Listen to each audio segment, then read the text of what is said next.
I know some artists resented Toth's criticism of them and the medium at times. This is a man who was deadly serious. He did not mince his words. He was telling the truth. He didn't care if someone got hurt by it. It's people who get hurt by the truth, they place things above the truth. They really do. That's why when you say truth hurts, yeah, truth hurts liars. Big time. Truth doesn't hurt honest people. It doesn't. So I love the fact that he was willing to throw himself out there and again alienate himself from people.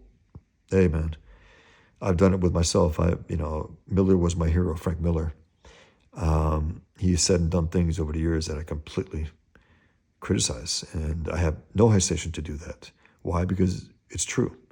He did some stuff and he said some stuff which just wasn't authentic, wasn't real, wasn't honest.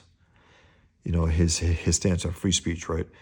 He was such a free speech defender until 2005 after the Muhammad cartoon crisis. After that, where's his position on Muhammad cartoons? Nowhere to be found. He hasn't drawn him, called him out for that as well. So the point is that if you're an honest artist, you shouldn't hesitate to deny the audience, whoever it may be, if you're doing an interview, to think, yeah, you know what, that guy might not like what I'm saying, so I'm going to withhold an important truth because he might get butthurt. Fuck that. Doesn't matter. They get hurt about it. Look, my friends, as Aristotle said, and let me find it actually. Again, I'm going to get off track here. It's okay. It's worth it. Aristotle, the philosopher, said this, and I'm going to find it quick because I made a post, a print about it. Let me show you quick. I hope it shows on my iPad, but we'll see.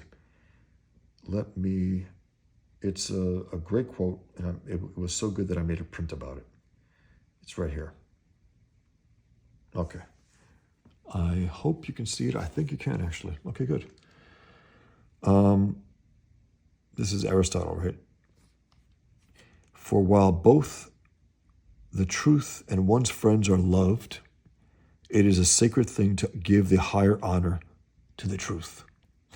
For while both the truth and one's friends are loved, it is a sacred thing to give the higher honor to the truth.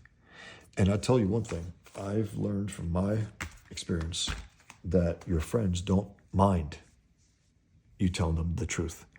If it hurts, if it doesn't, I want to hear it. They want to hear it. So again, when Toth is here trying to convey his thoughts, his ideas, his honest opinion about things, you don't see him biting his tongue about individuals. He calls names out. Joe Kubert's a great cartoonist. I love Joe Kubert's work. But I know what Toth is saying.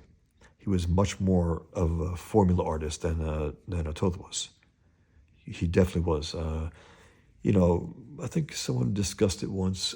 Was it Barry Wintersmith and Gary Groth talking about, he did a comic book about Sarajevo, I think Joe Kubert, and when they had the explosions in there and the war there, they were very similar to Sergeant Rock explosions and so on, meaning it was a formula of how he drew explosions. I get it. It's a shorthand way of doing it, but maybe for a more serious war novel, graphic novel, maybe change your style. I'm pretty conscious in terms of changing my style. Table for One was black and white. The more serious characters were drawn more seriously, more realistically. The more realistic characters were drawn more realistically. The less realistic characters were drawn less realistically. They were real, to the point of real extreme characters for the unrealistic ones, and then pretty much relatively realistic drawings for the realistic characters. Pigman, similar. And then the current project I'm working on, a little more realistic than both of them, than Pigman and Table for One. Okay, let's get back.